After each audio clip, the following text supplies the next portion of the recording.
So yun mga boss, magandang umaga, tanghali, hapon at gabi sa inyong lahat ng ating mga subscribers dyan.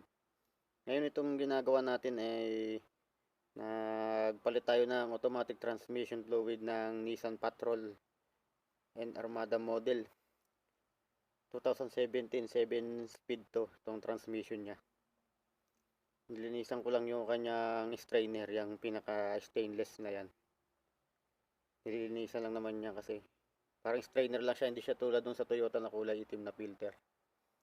Pinabili ko lang ng yan, ng bagong gasket. Kasi yung gasket kailangan talaga bago.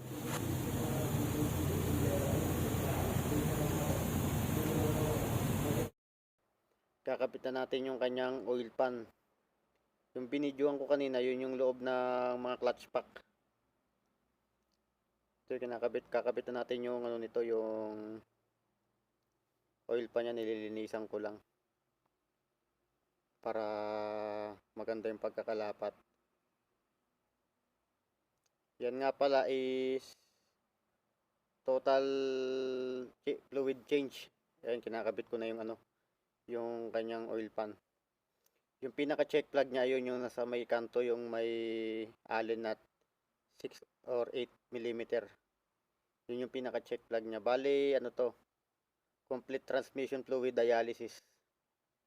Lahat ng laman ng transmission fluid ay papalitan natin. Ina-advise namin na ganito kapag walang problema yung sasakyan.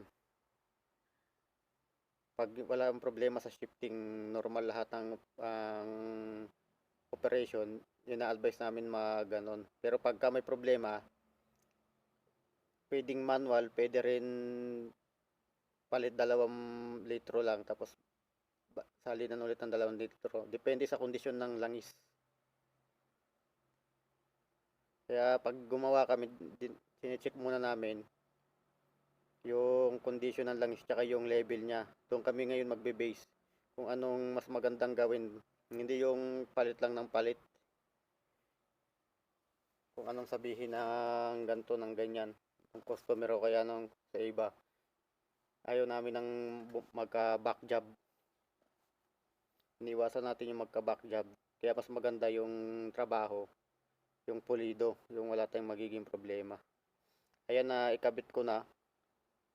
Napagana ko na ulit yung machine. Sinecheck ko yung level nya. Diyan.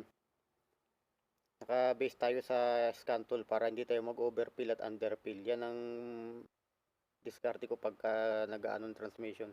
Hindi yung basta pagka mainit lang okay na. Yan, tapos na mga boss.